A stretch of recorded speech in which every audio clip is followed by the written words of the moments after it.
right, so here's your #1 featherweight contender. He got through a murderer's row to set up this shot at the title, and he knows this may not come around again. He's trying to make the most of it here tonight and head back home, the newly minted UFC featherweight champion of the world. The winning streaks that you have to have in order to get a featherweight championship opportunity is so great that when you get here, you have to make sure you're ready. This young man is ready. He's prepared mentally. He's prepared physically to go out there and try to become a champion. He told us time and time again, I'm the next Max Holloway. Let's see if he can get it done. It is so hard to get to this spot at 45, 55, 70. He has done it. Now the question beckons, is he good enough to dethrone the champ?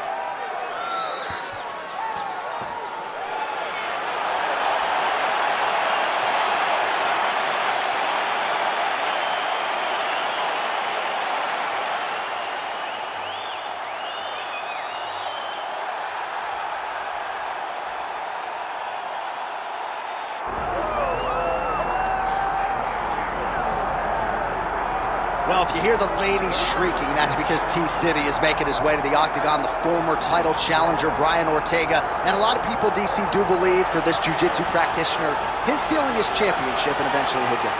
Yes, the ladies go crazy for T-City. Even his video game character is the best-looking guy out here. Brian Ortega is a jiu-jitsu guy, but as you saw in the Frankie Edgar fight, he has now developed striking to match. That was a massive uppercut that floored a guy that had never been finished before. So as long as he continues to improve, John, he will realize a UFC championship before it's all said and done. All class outside the octagon with his Brian Ortega foundation, but T-City has got his eyes fixed on the prize. Title eliminator of sorts here tonight.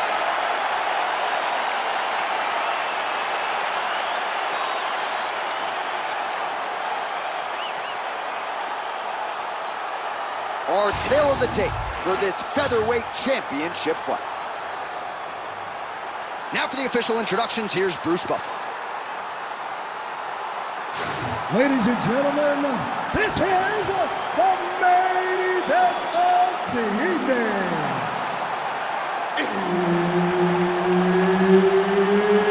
It's time!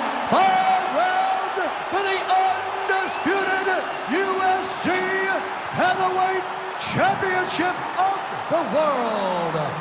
Introducing first, fighting out of the blue corner, presenting the challenger, Diego Lopes. And now introducing the champion, fighting out of the red corner, presenting the reigning, defending, undisputed UFC Featherweight Champion of the world, Brian T-City Ortega! Herb Dean is your referee. He's the third man in the octagon tonight. Well, who would have thought 5 years ago in a straight kickboxing match that Brian T-City Ortega could hang, if not beat, most of the best featherweights in the world? Certainly in our fighter meeting this week, he talked a lot about striking, but if this fight does hit the camera, his opponent could be out of here soon, DC. He's almost done. I mean, when you get hit with a shot like that, you don't know whether to run, hide, grab, or wrestle. He's confused. He's as confused as he was on his first test in elementary school. Oh, big left.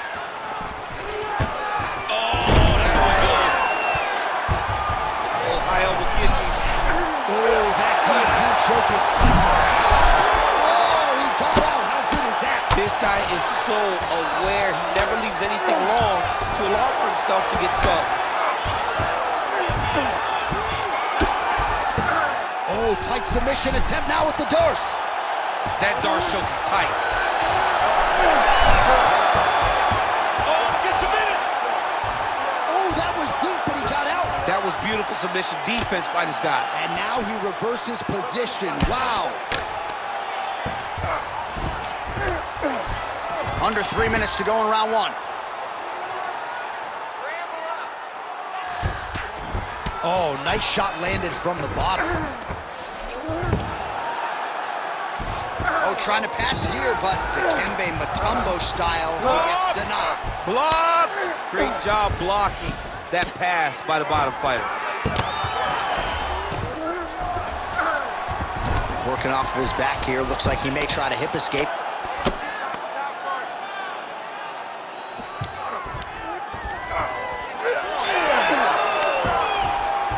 Great job not only reversing the position, but getting to your dominant position.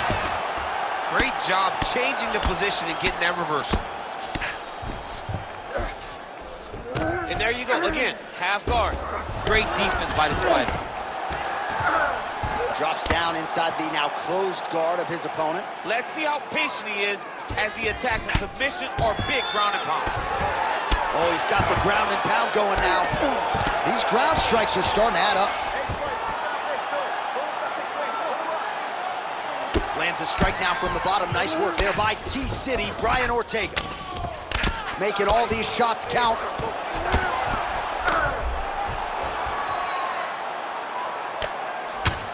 So we cross the 30-second mark in our opening round.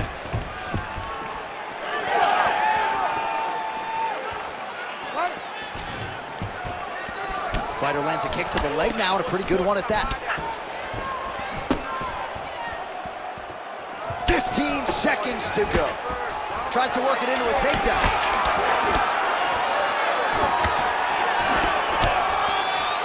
Round two next.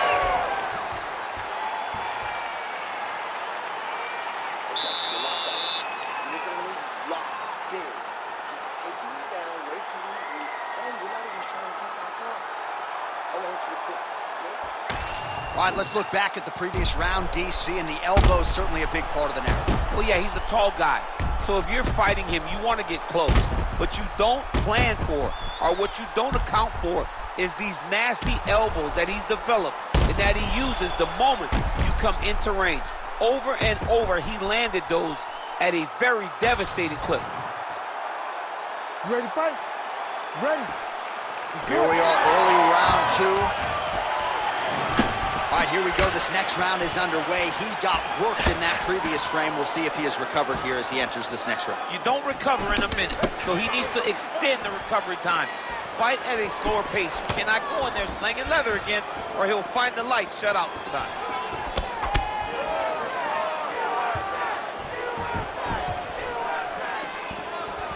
He does a great job of getting that leg kick to the target. That one's good. Nice right.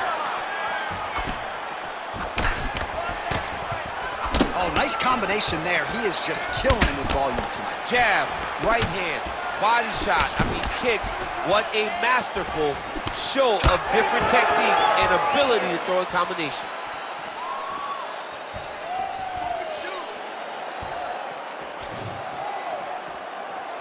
Fighter lands a jab.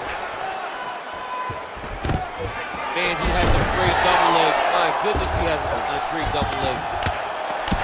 Oh, he passes the half guard now. And he's not posturing to land punches, so look for a submission attempt. He's got that arm triangle. Watch him pass to the opposite side. It looks real tight. He'll drop his weight to try to finish his technique.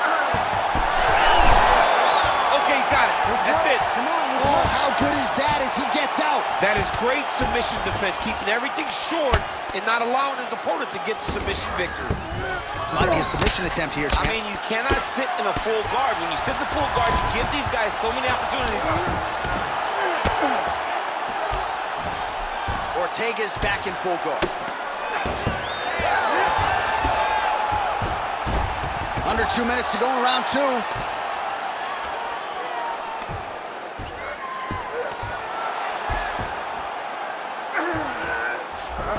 A lot of top pressure being applied here as he works out of side control. All right, well, both fighters pretty comfortable on the ground, DC, but you got to be very careful hanging out here for too long if you're his opponent. Now he's going full mount. Watch the armbar, watch the armbar here. Arming very tight. Great job maintaining position over submission. Very smart. Great fight IQ. Oh, he's got his back. Most fighters will tell you offensive wrestling is the hardest, most exhausting thing. Especially if you're just running the guy over, Jonathan, he just gets up. Really good job to land these strikes from top position. Oh, another strike lands from the top. Seconds winding down in round 2. Lands a nice punch from his back. 2 rounds in the books. Just go out there and do the exact same thing you did. You almost had that submission, okay? Take him down.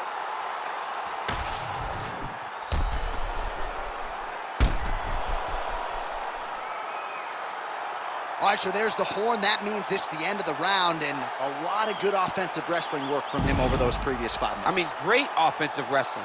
Every time he changed levels and got to his opponent's legs, he was able to secure the takedown. Let's see what type of fatigue his opponent will carry into the next round. You ready to fight? You ready? All right, here we go with this 3rd round of this championship fight. All right, so here we go with the next round. Shades of your teammate Khabib Nurmagomedov in round 1. That's some serious ground control. Oh, absolutely. And the ground and pound starts with just tremendous control. And if you watch Khabib, just as we're watching this young man right now, they're always in control of the opponent's movements. So when the opponent goes left, they don't try to fight him and pull him back right.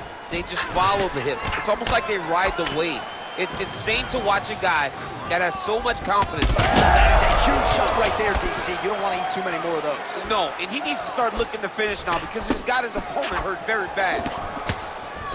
Oh, my goodness. Nice jab there by T-City, Brian Ortega. Oh, nice. Takedown defense holds up. And now he's in the guillotine. That guillotine is tight. Oh, he escapes. He got out. I mean, wow, that is great submission defense. Oh, you gotta love the ground and pound strikes here. Well, defense doesn't always win championships in MMA, but how about the submission defense tonight, thwarting one attempt after the next? Yeah, and the fact that he's just constantly under attack tells you he was very prepared for the type of fighter that he was in front of. He knew there would be some submissions coming his way. He was ready to defend them, and he has done that beautifully.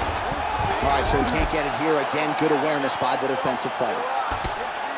Ground and pound strike there now. Oh, how about that transition to top position? Beautiful work by Ortega. Oh, nice movement to avoid that strike coming down.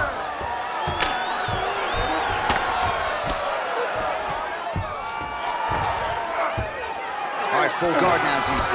The fighter on top needs to be trying to gain posture to throw ground and pound and then move to the next position. But if you're on the bottom, you've got to build a shield.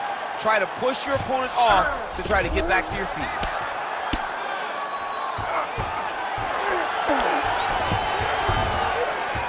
Trying to pass the guard here, but a nice job by the bottom fighter defensively. Bottom fighter did a fantastic job of following with his hips, making sure he blocked any attempt to get past his guard. Well, this is exactly the sense of urgency you're looking for. Try to take the judges out of it. He is lighting them up now. Oh, huge strike lands there, and somehow his opponent's chin held up. His opponent's chin held up, but you do not want to be on the receiving end of those types of strikes.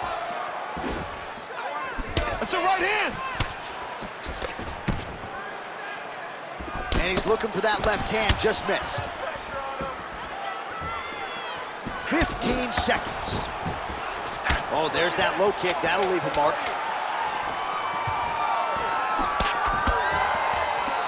All right, that's 3 rounds in the books. We are headed to the championship rounds.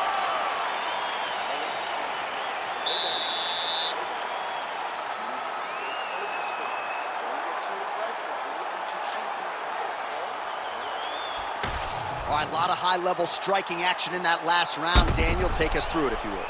Tit for tat. Who has the best chin? It seemed as though they were looking for that answer. Both guys took risk. What a fantastic round.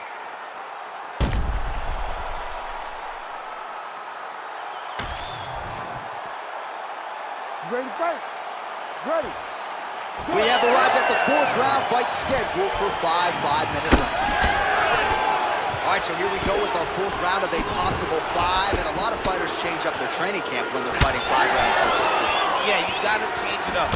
You have to mix things up because fighting for an extra 10 minutes is not normal. Guys don't do this normally. It's a 15-minute fight, so you have to do things physically and also mentally to make sure that you're ready to go that extra 10 minutes. This might be the biggest shot of this entire fight. He landed a massive hook to put his opponent on wobbly legs. Well, no denying that he rocked him, but couldn't quite get the finish. He hurt him real bad, but he couldn't find the shot that would put him to sleep. He threw a lot of punches, but he couldn't get the one to land on the button that would end the night.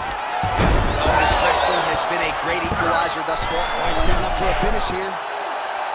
Got it very tight. Oh, no, he's tossing.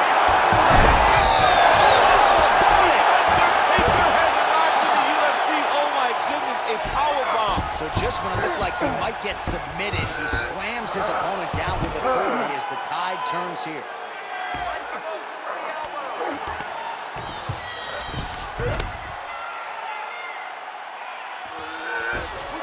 Nice transition.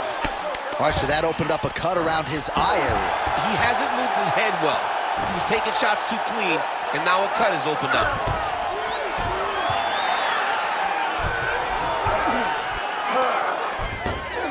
All right, dominant position for him here, full mount. If you're the bottom fighter, better start moving those hips, DC. Oh, you got to start moving those hips. What you should do initially, right, is start to push at the knees. Push at the hips, create some distance, shrimp, and try to recollect half guard. Half guard sucks, but it's much better than being mounted fully by your opponent. Oh, you got to be careful there, yep.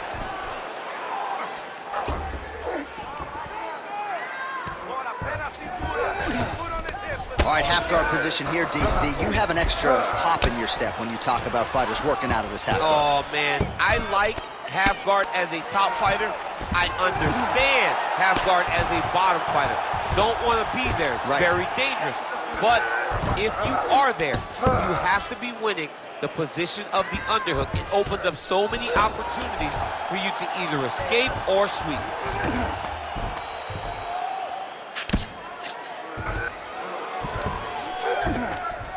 All right, half guard position for him here, and I can hear Dominic Cruz in the back of my head just screaming about underhooks somewhere. Yeah, he loves, but he's right? He's so right in terms of if you're on your back in the half guard, one thing you can't do is flat on your back. You need to be up on an elbow. Right. You need to be half on the side, and you need to control the far side underhook. It is a battle for underhook when you're fighting in the half guard position on the mat. You got this one, man. You just gotta keep throwing those jabs. All right, so there's the end of the round. He stayed committed to doing damage upstairs and landed a seminal blow in that round. It was accumulation of those strikes. He kept hitting over and over to the head. Eventually, he found the one that really did damage his opponent.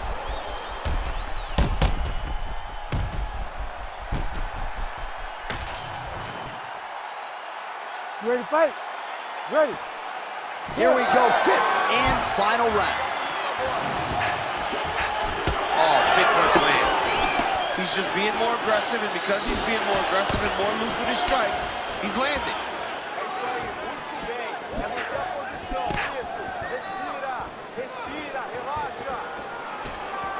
Oh, he lands a huge connection by him there. He needs to get on his bicycle, John. He needs to get into space so that he doesn't get finished.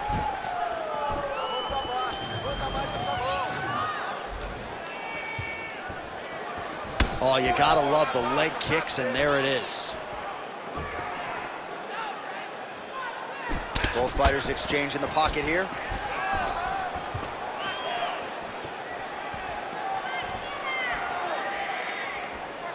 Lands the low kick. Oh, my goodness.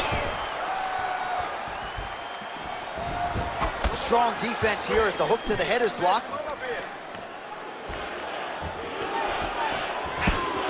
Nice shot there by the chin.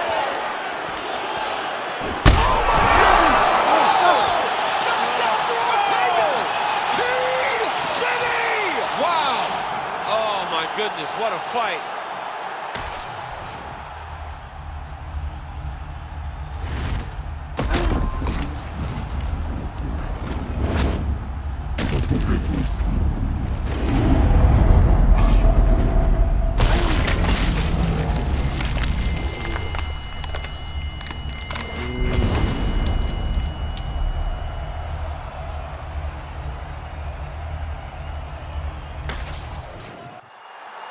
All right, with that, the official decision is in. We go to the veteran voice of the Octagon, Bruce Buffer. Ladies and gentlemen, referee Herb Dean has called a stop to this contest at 1 minute, 57 seconds of round number 5. Declaring the winner by knockout and still the undisputed UFC featherweight champion of the world,